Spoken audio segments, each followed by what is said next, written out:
Halo teman-teman, saya Agriandri Lesimau dari kelas GZN 25B Prodi S1 Ilmu Gizi dengan NIM 0182 1125 1001. Dalam video kali ini, saya akan memenuhi tugas ujian akhir semester mata kuliah pengantar komunikasi. Teman-teman pernahkah mengikuti rapat, diskusi kelompok, atau penyuluhan di Posyandu? Nah, kegiatan itu semua namanya komunikasi kelompok. Di video kali ini kita akan bahas tuntas pengertian fungsi, unsur, sampai cara biar komunikasi kelompok kita tetap efektif. Oke, kita mulai dari pengertian. Komunikasi kelompok adalah proses tukar-menukar pesan antara 3-15 orang dalam satu kelompok kecil. Kenapa 3-15 orang? Karena kalau kurang dari 3 namanya komunikasi antar pribadi. Kalau lebih dari 15 sudah susah kita mengatur dan semua tidak kebagian berbicara.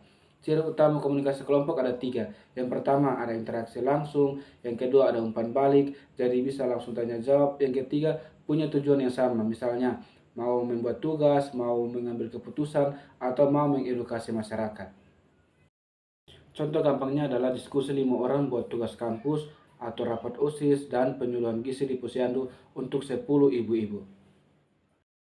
Lalu buat apa sih komunikasi kelompok? Fungsinya ada 5.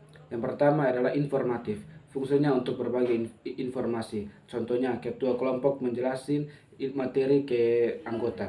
Yang kedua adalah regulatif, yaitu untuk mengatur dan mengambil keputusan. Contohnya voting mau pilih tema lomba apa.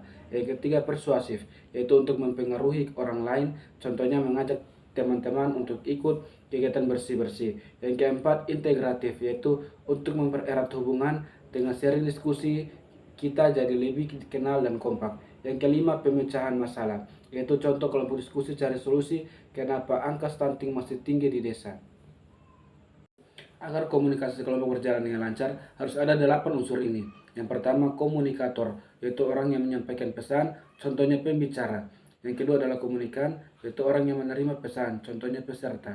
Yang ketiga, pesan, yaitu isi yang mau disampaikan, contohnya materi tentang gizi seimbang. Yang keempat, media, alatnya seperti bisa lisan, tulisan, PowerPoint, ataupun juga video. Yang kelima adalah umpan balik, yaitu adalah respon dari setiap orang, yaitu adalah contoh peserta bertanya atau mengangguk kepada komunikator. Yang keenam adalah gangguan, seperti hambatan, contohnya seperti suara bising atau sinyal yang putus-putus. Yang ketujuh adalah tujuan atau sasaran, yaitu adalah mau ngapain kita kumpul di sini ataupun juga dengan tujuan dari komunikasi tersebut. Yang kedelapan adalah konteks, itulah situasi, itu dilakukan di mana, kapan, dan suasana seperti apa. Kalau satu saja dari komunikasi ini tidak ada, maka komunikasi kelompok sudah jelas tidak akan efektif.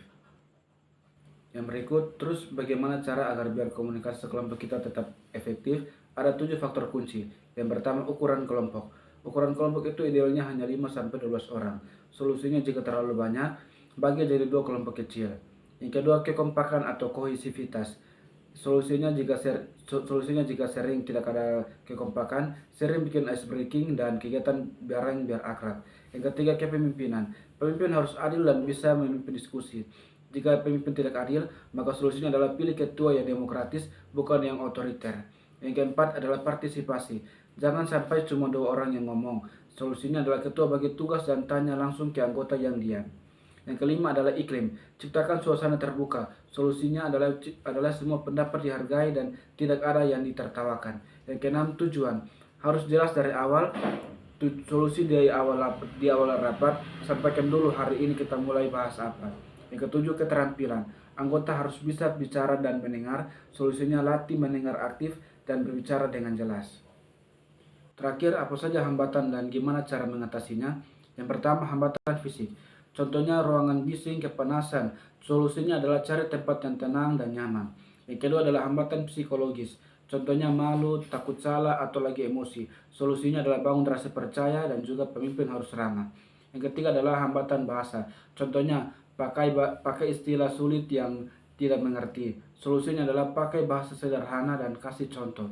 Yang keempat adalah hambatan budaya. Beda suku, beda adat. Solusinya adalah saling menghormati perbedaan. Yang kelima, dominasi. Ada satu orang yang kuasai pembicaraan, solusinya adalah pemimpin harus atur waktu bicara. Yang keenam, konflik. Jika anggota bertengkar, solusinya adalah kembali ke tujuan kelompok dan selesaikan dengan baik-baik. Kesimpulannya, komunikasi kelompok berhasil kalau unsurnya lengkap, semua aktif, dan hambatan bisa diatasi. Semoga video ini dapat membantu kita semuanya. Jangan lupa like, komen, dan subscribe. Sampai jumpa di video berikutnya.